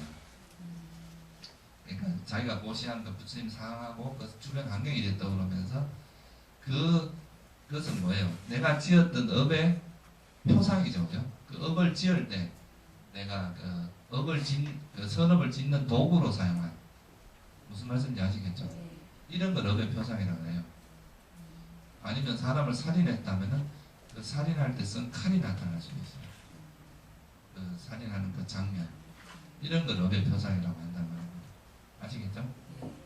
그리고 태어날 것의 표상이라고 하는 것은 악업을 많이 했으면 죽기 전에 지옥의 불길이 자꾸 보이고, 이제 눈앞에 자꾸 이제 그 자기가 태어날 곳에서 어떤 사람은 이제 자꾸 천상의 선녀가 보이는 거예요. 그거는 이제 자기가 천상에 태어났을 때 나를 시봉할 시녀들이 자꾸 보이는 거예요. 그런 경우도 있고, 그런 거는 태어날 곳의 표상입니다. 근데 이거는 이제 업이 나타나면 그 생산업을 찾기가 쉬운데, 이제 업의 표상이 나타나면 그 업의 표상을 통해서 이런 이 표상 통해서 내가 지었던 업을 찾아내야 됩니다. 중요한 건 이 생산업이기 때문에 이제 그거는 조금 이따가 다시 한번 설명을 드리기로 하고, 그래서 이 태어날 것의 표상이나 업의 표상이 나타날 때는 이거를 통해서 그때 내가 어떤 업을 지었나, 예를 들면 불상이 나타났다. 그러면 그 불상을 나타날 때 그 조사를 딱 해보면 불상만 있는 게 아니라 불상을 보시하는 사람이 분명히 있습니다. 그러면 그때 그 사람 마음에서 어떤 생각이 일어났는지 찾아내야 돼요. 그게 업이 되겠죠, 그죠? 그렇게 해서 우리가 이제 이 생산업을 찾으면 이 생산업이라고 하는 이 행 때문에 재생연결식이 일어난다는 이 인연관계를 찾아낼 수가 있습니다. 무슨 말씀인지 아시겠어요? 사실 이게 어려운 이야기이긴 합니다. 그러니까 실제로 우리가 이거를 또 이 생산업을 찾는 게 그렇게 쉽지만 않은 게, 예를 들면 어떤 게 있냐면 이렇게 딱 분명하게 나타나주는 경우도 있지만, 어떤 경우는 여러 개의 표상이 보여요. 하나만 보이는 게 아니고 사람의 표상이 보이기도 하고 또 앵무새의 표상이 보이기도 하고 여러 가지가 같이 나타나는 거예요. 그러면 그 중에 어느 것이 진짜인지를 찾는 것이 만만치 않아요. 그래서 그것들을 여러 가지로 조사를 해서 이제 어떤 것이 진짜 바로 죽음 직전에 일어난 인식 과정인지를 찾아야 돼요. 무슨 말이냐면 우리 죽음 직전에 일어난 인식 과정이 그 앞에부터 다양한 인식이 일어날 거 아니에요. 근데 아주 앞전에서 일어났던 인식의 대상일 수도 있고 바로 직전에 일어난 건지 모를 수 있단 말이에요. 비슷한 시기에 일어나니까. 그래서 그거를 가지고 현재 재생연결식과 이렇게 맞춰서, 그러니까 인과관계를 계속 관찰을 해서 딱 정확한 뭔가를 찾아내야 되거든요. 이런 과정이, 어떤 스님이 이제 그 파업에서 공부할 때 어떤 스님이 원래 자기 그 표상이 아닌 표상을 표상이라고 생각을 하고 1년을 수행을 했어요. 답이 안 나오는 거예요. 그래서 결국은 나중에 이 사람은 이제 자기가 전생에 앵무새였다고 생각을 한 거라. 그래가 그걸 가지고 아무리 조사를 해도 이게 안 맞아. 그 다음 이제 이 생을 봤으면 그 다음 생을 넘어가야 되는데 넘어가지질 않는 거예요. 그래서 한참 1년을 고생하다 나중에 딱 보니까 이 사람이 그때 이걸 잘못 본 거예요, 이 수행자가. 그러니까 여러 가지 표상 중에 잘못 잡은 거죠. 그러니까 그 순간은 어떻게 했지만 그 다음으로 넘어가려고 하니까 안 되는 거예요, 이게. 그래갖고 되게 고생한 그런 걸 제가 옆에서 본 적이 있습니다. 그래서 이거를 이제 조사를 잘해가 이게 어떤 업이 정말 생산업인지를 찾아내는 게 상당 고도의 어떤 그 지혜가 필요합니다. 그래서 어떻게든 이제 이런 생산업을 찾게 되면 그 생산업에서 이 생에 내 재생연결식이 일어났다는 것을 우리가 통찰을 하게 되고, 그게 바로 이제 행으로 인해서 행을 조건으로 식이 일어난다, 이 표현을 쓰는 겁니다. 그래서 여기서 이제 이 어떤 업에서 어떤 재생연결식이 일어나고 이런 것들을 자세하게 설명을 하려고 하면 이거는 굉장히 많은 시간을 요합니다. 몇 시간에 시간이 필요하기 때문에 그냥 지금은 행에 의해서 이런 식이 일어나는 그 구조만 이해를 하시면 됩니다. 무슨 말씀인지 아시겠죠?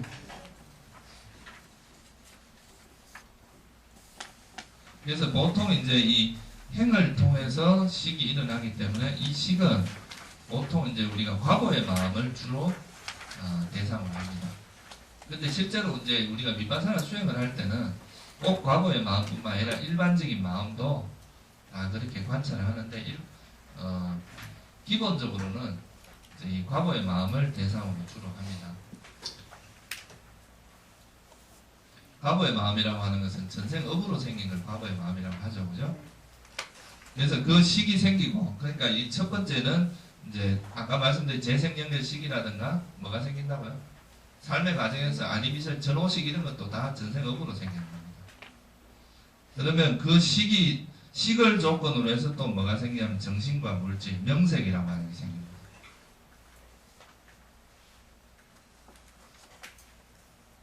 예를 들면 재생연결 식이 딱 일어나는 순간에 우리가 이 생에 최초로 이제 일어나는 그때 뭐가 생기냐면 심장토대라고 하는 물질과 이 재생연결식이 동시에 일어납니다.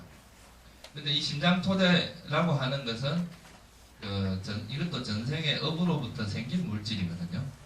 하고 그 재생연결식의 순간에, 그럼 재생연결식의 순간에 일어나는 게 마음과 마음 부수가 있고, 그 다음에 이제 이 심장토대, 요거 말고도 물질이 하여튼간에 아주 알라라라고 하는 아주 작은 물질이 함께 일어납니다.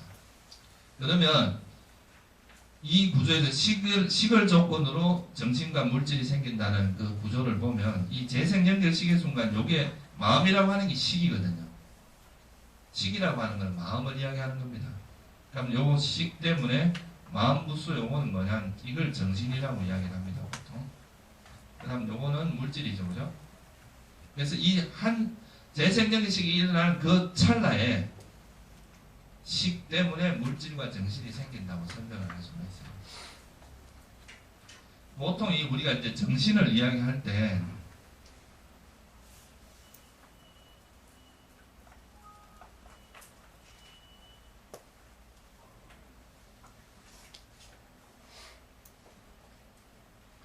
이 정신에 대해서 설명할 때는 두 가지로 설명을 합니다.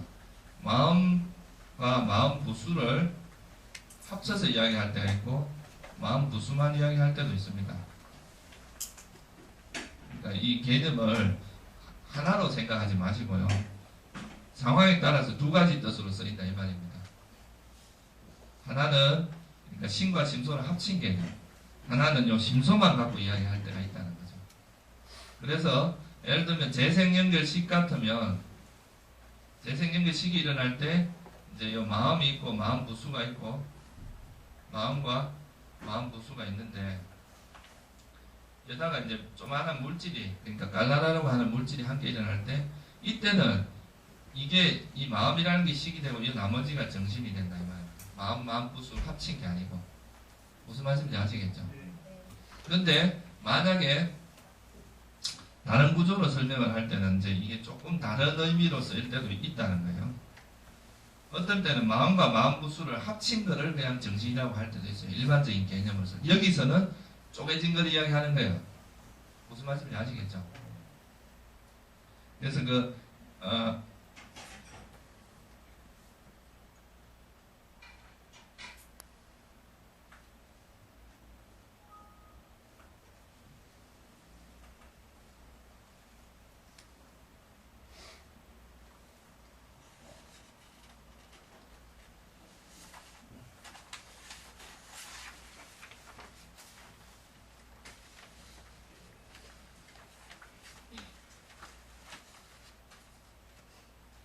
자, 여기를 보시면 이 재생연결식이라고 하는 게 일어날 때는 보면 마음하고 식은 같은 개념인데 여기 재생연결식이 일어나는 이 순간에 마음과 마음부수가 함께 일어나고 그 업에서 생긴 물질이 일어나잖아요. 그러니까 이 구조가 식 때문에 정신과 물질이 생긴다.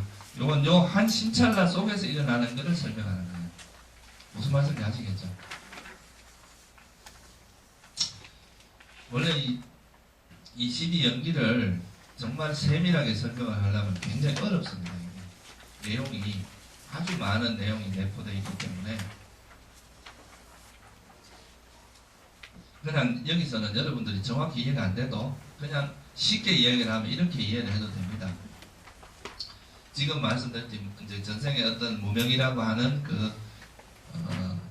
우리가 무지와 집착 때문에 행이 일어나요. 업이 일어나고 그 업으로 인해서 이 생에 태어나는 그 상황만 우선 생각을 하세요. 윤회의 구조를 설명하는 거니까. 그러면 그 업으로 인해서 이 생에 이제 재생연계식이라고 하는 식이 일어나는데 그 식이 일어나는 그 속에 식이 일어나게 되면 식과 그러니까 수상행이 바로 마음 부수거든요. 식은 마음이고. 그래서 이제 식이 일어날 때 마음 부수도 함께 일어나요. 마음과 마음 부수. 그러니까 이 식이 일어나면 정신과 또 그 마음, 그 업에서 생긴 물질이 함께 일어난다는 거죠. 그죠? 그래서 그 다음에 다음 구조가 뭐냐 하면 이 정신 물질 때문에 뭐가 생겨요? 육체가 생기잖아요. 그죠? 그러니까 이거는 이렇게 보면 됩니다. 그러니까 전생 업 때문에 식이 생겼고 그 식 때문에 물질과 정신이 생기는데 정신과 물질이 생기고 재생연계식에서 그 다음에 이제 마음이 계속 진행이 될 거 아니에요. 그죠? 그러니까 마음이 계속 진행이 되는 그것은 정신이 일어나고 그것도 마음에서 생긴 물질이 있잖아요. 그죠? 그것이 이제 생겨나가면서 특히 이제 업에서 생긴 물질이 있거든. 매 심찰라마다. 그 업에서 생긴 물질이 이렇게 계속 심찰라 진행될 때마다 업에서 마음과 그 정신 물질이 일어나면서 육건이 형성이 되는 거예요. 눈도 생기고 귀도 생기고. 무슨 뜻인지 알겠죠? 그 과정이 이제 정신에서 물질에서 육체가 생긴다 이런 식으로 표현을 합니다. 이거는 사실 조금 더 이제 복잡한 이야기가 있는데 쉽게 이야기를 하면 이렇게 이해를 하셔도 됩니다. 무슨 뜻인지 이해가시죠? 최초에 이제 재생연계식이 일어나는 건 업에서 일어나는데 이 재생연계식이 일어나고 나서 재생연계식이 일어나는 순간에 식에서 물질 정신이 함께 일어납니다. 그 다음에 물질과 정신이라고 하는 것은 그 다음부터 심찰라에서 매 심찰라마다 정신은 일어나고 있잖아요. 그죠? 이때 정신은 마음과 마음을 합친 말입니다. 그 정신이 일어나면 그 매 찰나마다 업에서 생긴 물질이 계속 생겨요. 그게 우리 이제 눈도 만들고 귀도 만들고 점차 처음 나갈 때는 뭐 물질의 형태만 있다가 점점 몇 개월 지나면서 이제 이렇게 눈도 생기고 귀도 생기고 코도 생기고 이렇게 가는 그 과정이 정신 물질에서 육체가 생기는 이 과정이라고 이해를 하시면 돼요. 무슨 말인지 이해가시죠? 사실은 그거보다는 조금 더 이게 복잡합니다. 근데 제가 더 깊이 설명드리면 여러분들이 과부하 걸릴 것 같아서. 그러면요, 선생님, 그 자기 업에 따라서 그때 생길 때 잘생기고 못생기고 형성됩니까? 그렇죠. 보통 이제 미남으로 태어나는 건 선업입니다. 근데 지금 말씀하신 무슨 거는 가장 육천을 결정하는 건 가장 마지막의 시기죠? 육천. 그러니까 우리가 살아오면서의 그게 아니고 마지막 죽음 직전에. 그렇죠.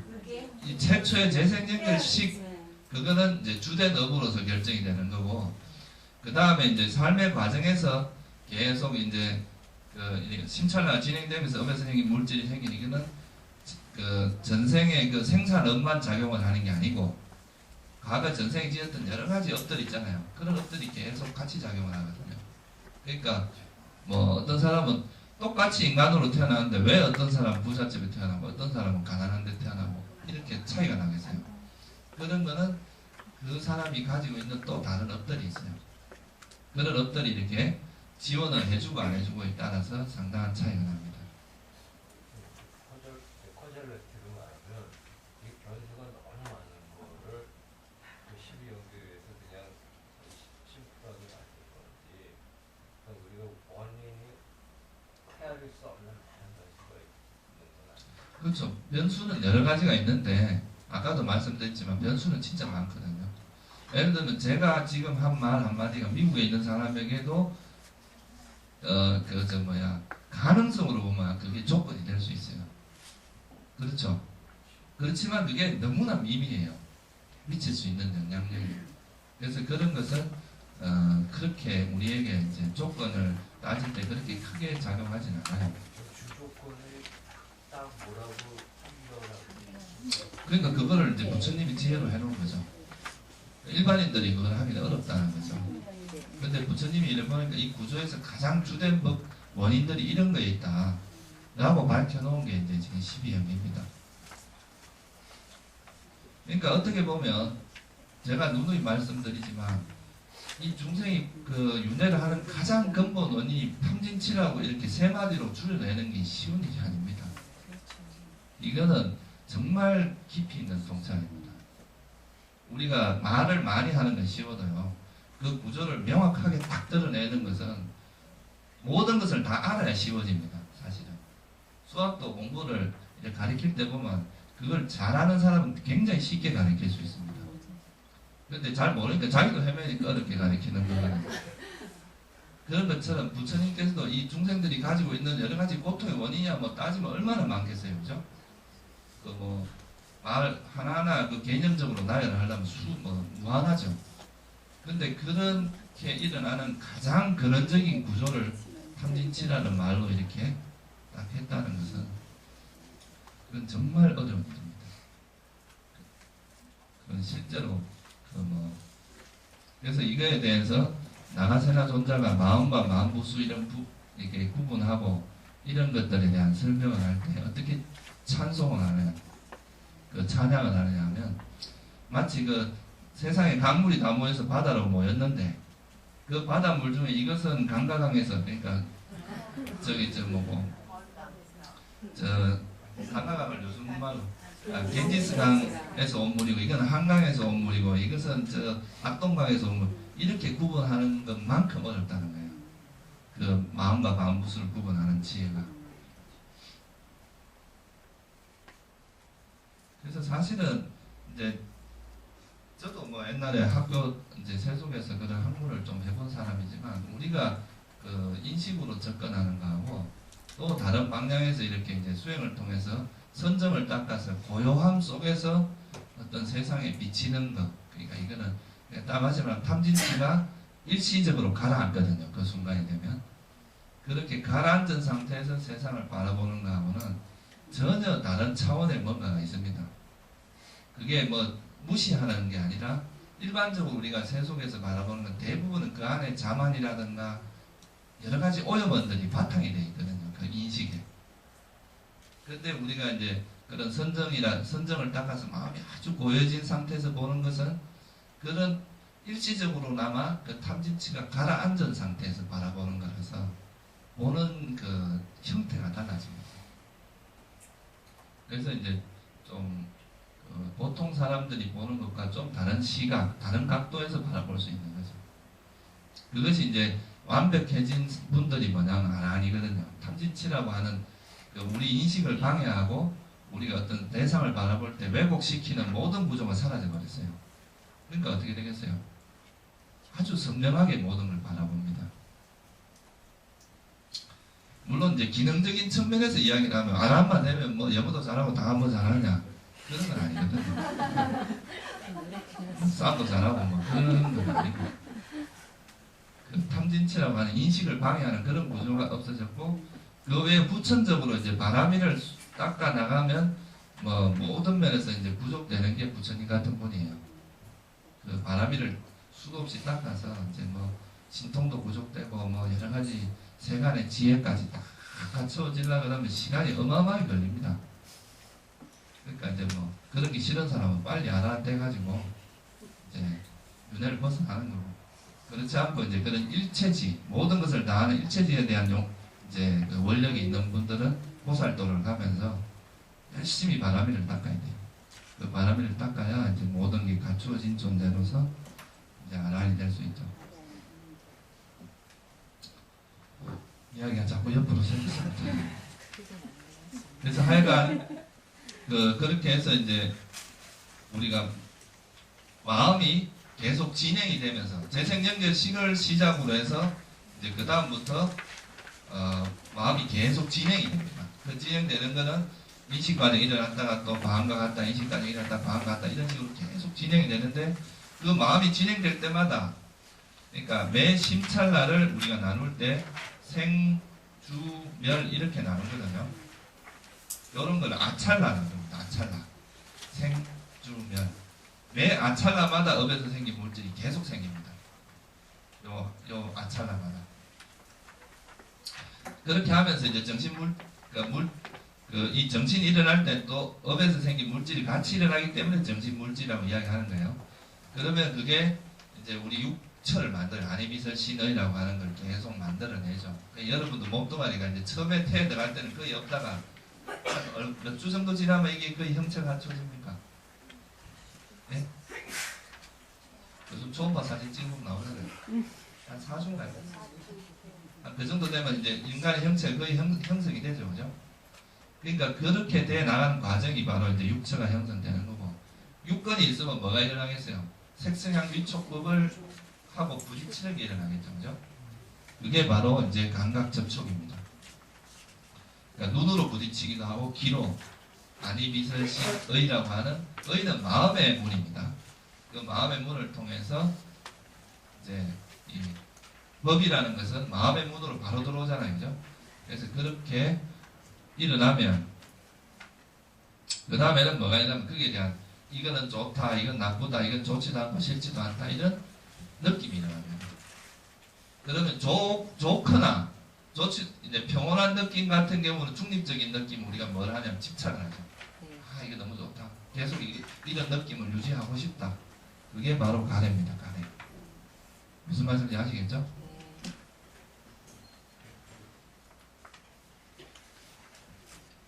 그 가래가,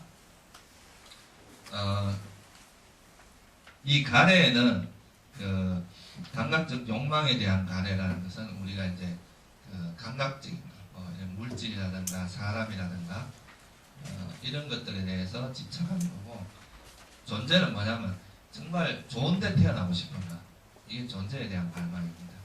그러니까 쉽게 말하면 새끼에 태어나고 싶다, 무새끼에 태어나고 싶다, 이런 거는 존재에 대한 갈망이고, 비존재에 대한 갈망이라면 다시 태어나고 싶지 않다, 영원히 사라지고 싶다. 자살하는 사람들의 기본적인 관점이 여기에 있는 거죠. 비존재에 대한 가래죠. 난 안 태어나고 싶다 이거예요. 그건 뜻대로 안 됩니다. 자기가 업이 있으면 태어납니다. 자기는 아무리 안 태어나고 싶다고 죽어도 업이 남아있는 한은 그 몸을 받아야 되는 거예요. 몸을 받는데 보통 자살하는 경우는 죽을 때 성냄으로 보통 죽기 때문에 그거는 이제 악체에 떨어질 가능성이 아주 높겠죠. 그죠?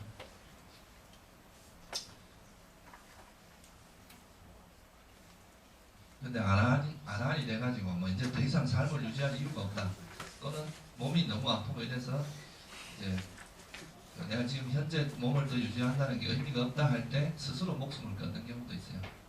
그건 아주 다른 경우입니다. 일반적으로 우리가 세상을 고통스러워서 이렇게 죽음이라는 걸로 회피하고자 하는 경우는 사실은 그게 자기는 회피하자고 하지, 회피를 하려고 죽었지만 사실은 더 고통스러운 곳으로 갈 수도 있습니다. 자기가 받을 건 받고 가는 게 좋습니다. 좀 고통스럽더라도 이거 어차피 내가 지은 업이다 생각하라고 그걸 인내하고 받아내서 그걸 극복을 해야지, 도망간다고 해서 없어지는 건 아닙니다. 업이라는 건. 그렇게 해서 이제 이 가래가 일어나고, 이제 그 가래가 아주 강해진 형태가 취착입니다.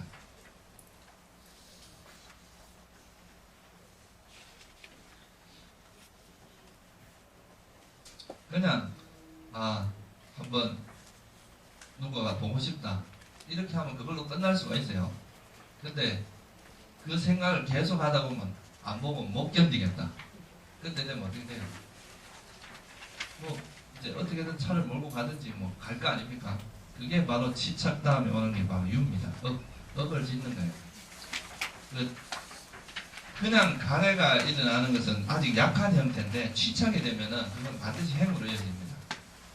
그래서 이제 이 유라고 하는 거, 여기서 유라는 것은요, 빨리어로는 바와라 그러는데 이건 존재라는 뜻입니다.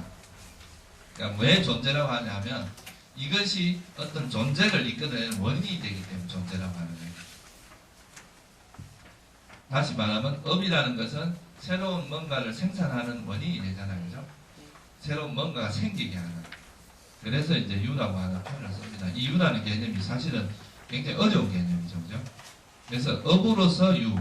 그러니까 업도 어떤 그 업의 각오를 존재를 이끌어낼 수 있기 때문에 이 자체도 어떤 존재의 원인이 되기 때문에 업유라는 표현을 쓰는 거고요. 생유라고 하는 건 실제로 우리 몸을 받은 이 상태를 이야기합니다. 그죠? 그러니까 이렇게 몸을 받으면 우리가 생겼잖아요.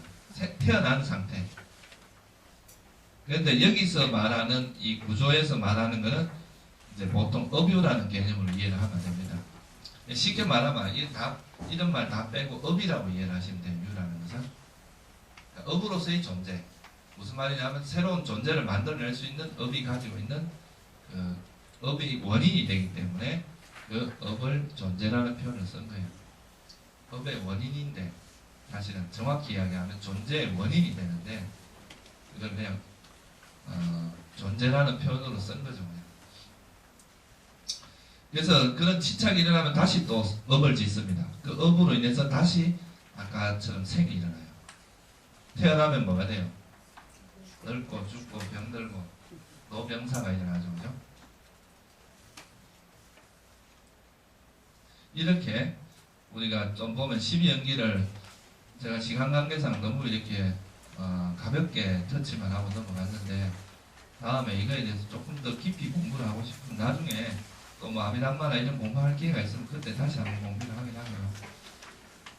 사실은 이 12연기만 가지고도 몇 번을 법해내도 부족합니다. 사실 이거는 좀 공부를 하시다가 나중에 아미담마 시바마이나 이런데 보시면 그때 자세히 한번 말씀을 드리겠습니다. 그래서 무명과 행이라고 하는 무명 때문에 우리가 행이 일어났잖아요. 그죠? 그 행에 의해서 어떻게 됐어요? 이건 이제 우리가 분류를 할 때 과거라고 보면 과거에 이런 무명과 행이라는 원인이 있었기 때문에 이 세계에 태어났죠. 이 시기 일어났단 말이에요. 재생경의 시기.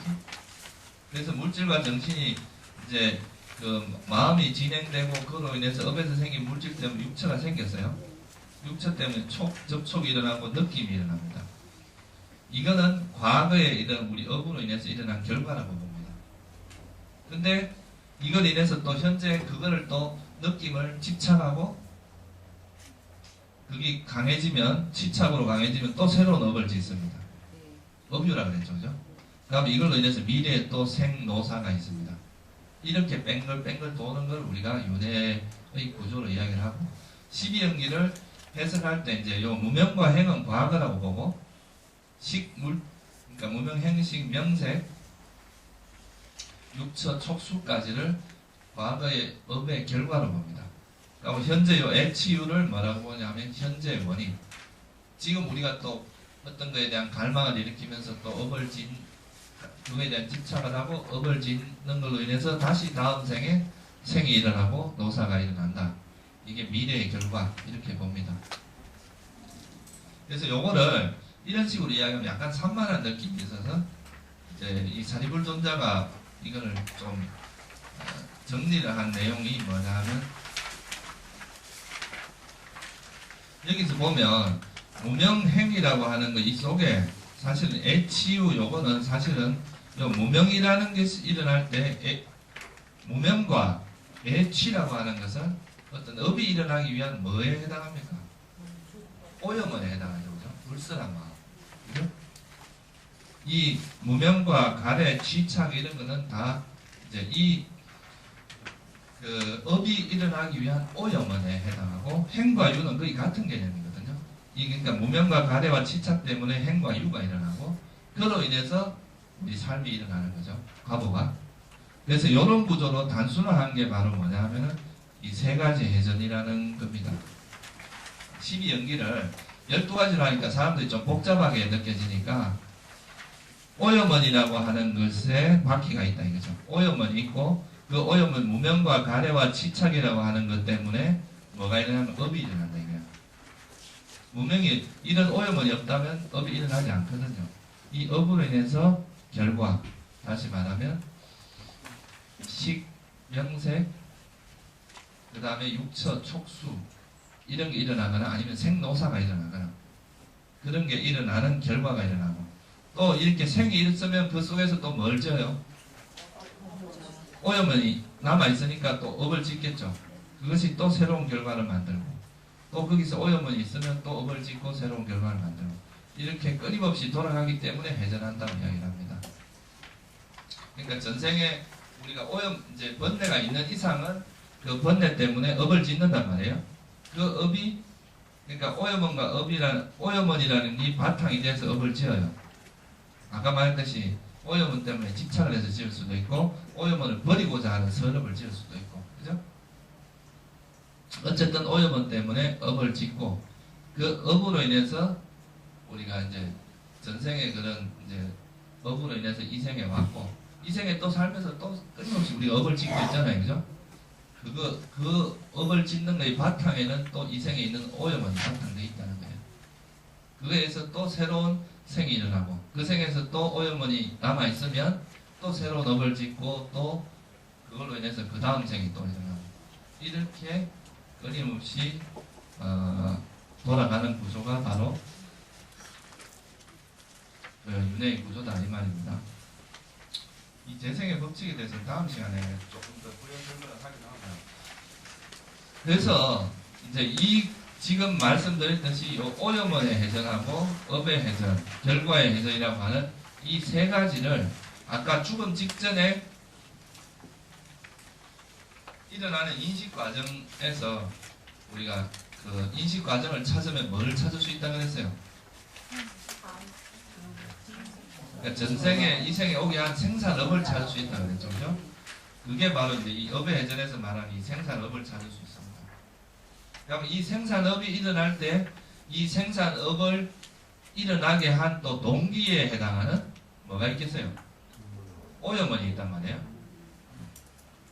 예를 들면은 여러분들이 절에다가 이 부처님을 보시면서 내 생에 나는 꼭 수행자 스님으로 태어나게 해주십시오 라고 발언을 하고 이 업을 지었어요.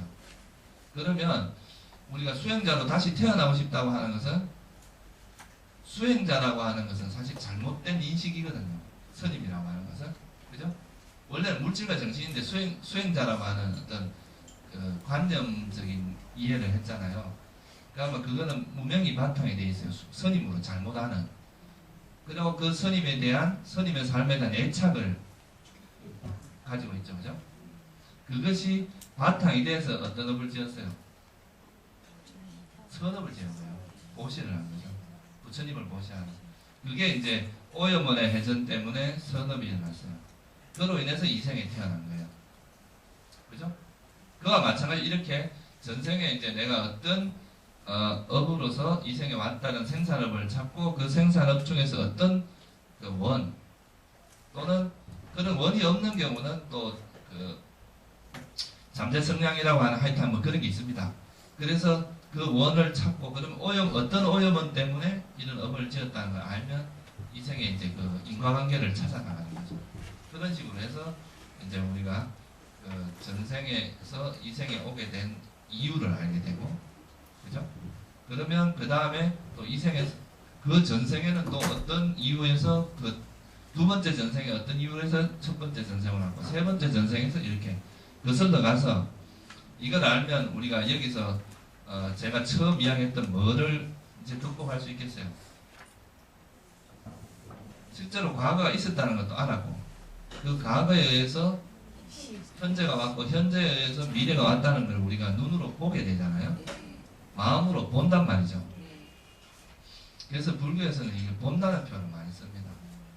직접 보는 거예요. 사유가 아니라. 그죠? 이거는 어떤 마음의 눈으로 직접 그 사실을 확인하는 걸 이야기합니다. 그렇게 되는 것을 우리가 의심을 극복한다 해서 도의청정이라고 합니다. 그래서 이 의심을 극복하기 위해서는 이제 이런 윤회의 구조, 업에 의해서 과거, 현재, 미래가 이렇게 조건 따라 일어난다는 것을 이해를 했을 때 업이라는 조건에 의해서 이 생에 오게 된 거지 조물주가 이 세상을 창조한 것도 아니고 우연히 발생한 것도 아니고 이해가시죠? 그래서 그걸 이해하는 것을 네 번째 청정인 도의 청정 또는 조건을 파악하는 청정 이렇게 이야기를 합니다. 그 나머지 이야기에 대해서는 다음 시간에 연속으로